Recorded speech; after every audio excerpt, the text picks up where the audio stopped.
En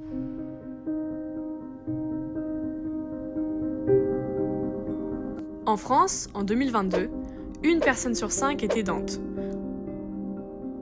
On définit un aidant comme une personne qui vient en aide de manière régulière et fréquente, à titre non professionnel, pour accomplir tout ou partie des actes ou des activités de la vie quotidienne d'une personne en perte d'autonomie du fait de l'âge, de la maladie ou d'un handicap. Ce rôle d'aidant a des répercussions sur la vie quotidienne et sur la santé.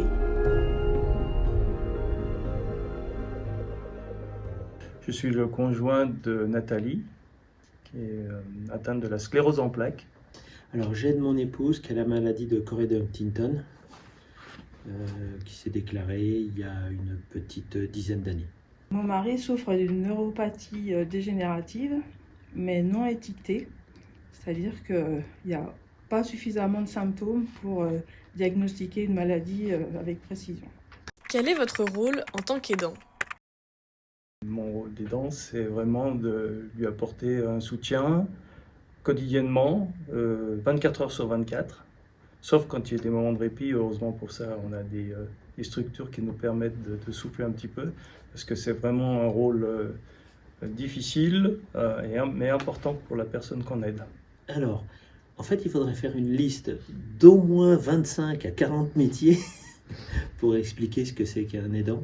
Tout ce que vous faites, vous, tout seul, il y a besoin d'être là pour le faire à sa place. Le plus lourd à supporter, c'est la surveillance constante qu'on est obligé d'avoir, c'est-à-dire d'être là pour lui éviter de se casser la figure ou de manger quelque chose qu'il ne devrait pas, ou même il est là à poser des questions, c'est d'être en permanence sur le qui-vive.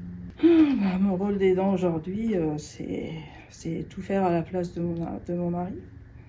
C'est-à-dire me lever le matin pour lui préparer son déjeuner. Après, j'ai encore la chance qu'il prenne sa douche tout seul. Il s'habille tout seul. Et puis l'accompagner au niveau des rendez-vous médicaux. Et puis faire toutes les paperasseries administratives. En bref, je l'accompagne presque à 100%. Comment ce rôle d'aidant impacte votre vie quotidienne ? C'est très très prenant, puisque c'est 24 heures sur 24, puisque même la nuit, il m'arrive de me lever pour aider ma femme à se retourner dans le lit. On parle de la charge mentale, c'est pas simplement qu'une charge physique. Je prends des charges physiques quand je fais les transferts, par exemple, du fauteuil au lit, du fauteuil à la chaise pro, etc., tous ces moments-là. Mais aussi la charge mentale, c'est ces contraintes que l'on a tout le temps, qui sont pesantes. Du matin jusqu'au soir, vous vous oubliez. Voilà. Moi, c'est ma façon d'être aidant avec mon épouse, parce que je vois qu'elle a ce besoin. Oui, il n'y a pas réellement d'instant ou de moment où vous pouvez vous concentrer sur autre chose. Ça l'impacte dans la mesure où il y a toujours une obligation. Une obligation de se lever le matin. Des fois, on n'a pas toujours très envie, mais on sait qu'il attend. Donc, c'est une vie de contrainte.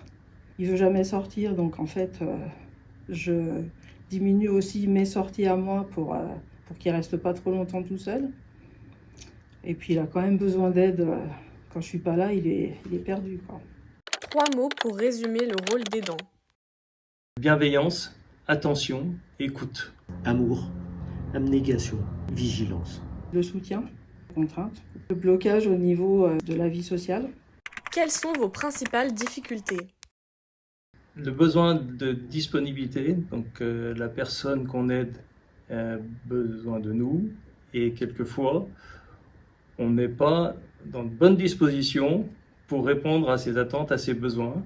Il y a aussi les moments où on va se montrer disponible, où on va essayer de devancer le besoin de la personne aidée, et on tombe à côté. Elle va nous reprocher de ne pas la laisser de lui laisser suffisamment d'autonomie. Une des difficultés aussi des dents, c'est-à-dire qu'il y a des moments où on n'est pas bien soi-même et on va réagir négativement ou pas de bonne façon, ou montrer d'exaspération alors qu'on ne le souhaite pas, quoi. On est la tête dans le guidon. Je vois que si on n'a pas un soutien extérieur, il n'y a personne qui vous relève la tête du guidon. Alors, les difficultés aujourd'hui sont apaisées grâce à la Fondation Alia. Mais au départ, j'avais beaucoup de mal à communiquer parce que mon mari quand je l'ai connu, était quelqu'un de très patient, très bricoleur, c'était le mari idéal en 2 mots. Et cette maladie lui a très vite changé le caractère, c'est-à-dire qu'il est devenu irritable. Donc j'ai pas compris tout de suite pourquoi il était irrité en permanence, ce qui fait qu'on se frictionnait très souvent et c'était finalement difficile à vivre. Qu'est-ce qui vous aide? Ce que j'apprécie, ce sont les aides extérieures, c'est le soutien qu'on peut avoir. Alors moi, j'ai la chance de participer à des groupes de parole d'aidants. Et ça aussi, c'est important parce que on se voit qu'on a les mêmes difficultés, on rencontre les mêmes problématiques, etc. Et que c'est bien d'en parler. Et je voudrais mettre l'accent aussi sur le rôle des psychologues. Les psychologues, c'est très très important. Parce qu'on aurait tendance un petit peu en tant qu'aidant, se replier sur soi-même. Il faut absolument rompre cet isolement parce que sinon c'est juste pas tenable. J'ai la chance de pouvoir venir là à la Maisonnée du Lac 2 jours par semaine. Ça permet d'échanger, d'avoir des relations urbaines, conviviales. On a des discussions, ça permet de reprendre du recul. Et ça, c'est important. Sinon, on reste coincé sur du matériel ou des émotions un peu négatives.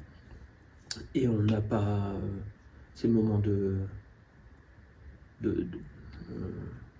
paix, parce qu'on sait qu'on est écouté, on est là aussi, on est un peu en sécurité.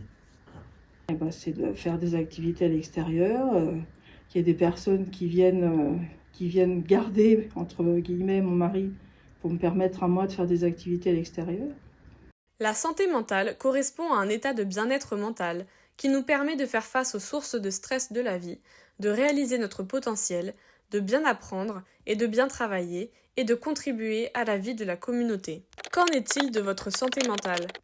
C'est très variable, hein. C'est un petit peu comme le moral. Donc moi j'étais quelqu'un qui aimait beaucoup la nature, donc on faisait beaucoup de choses ensemble dans les randonnées en montagne, etc. Et depuis la maladie, on ne peut plus faire tout ça.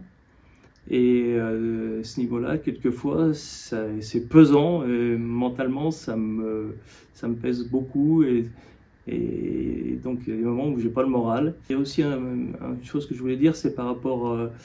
j'ai des petits-enfants.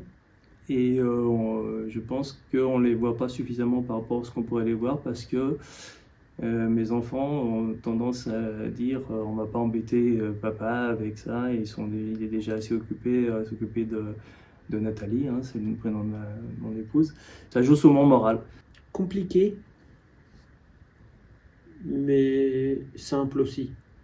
Les maladies qu'on peut avoir ici, qui sont gérées par la Fondation, sont tellement incertaines dans leur évolution que du jour au lendemain, vous pouvez vous retrouver dans un autre type, une autre situation, qui fait qu'à la limite, il vaut mieux avancer au pas à pas, et puis on verra, on est suffisamment bien accompagné ici pour pouvoir avoir le soutien nécessaire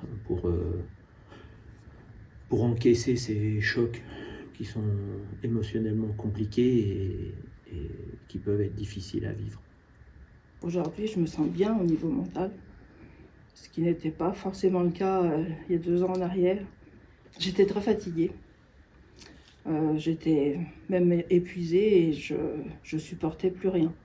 En fait, c'était trop intense de penser à tout et puis de pas être comprise parce que tout ce que je faisais en fait n'avait pas forcément une bonne réception de la part de mon mari. Tout ce qui m'a été apporté par la Fondation Alia, c'est l'équipe Atlas. Là, toutes ces personnes sont alors chacune à leur niveau, nous aident quand même beaucoup. Quels conseils pouvez-vous donner aux autres aidants ?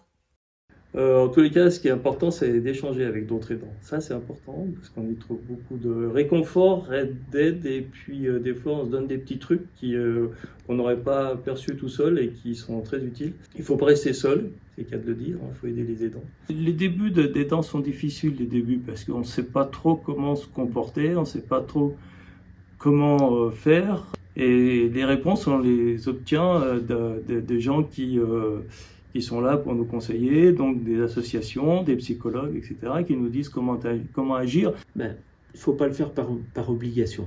Il faut le faire par conviction que vous êtes à la juste place et le faire en sachant qu'on n'est pas des surhommes, des superwoman et qu'on a nos limites.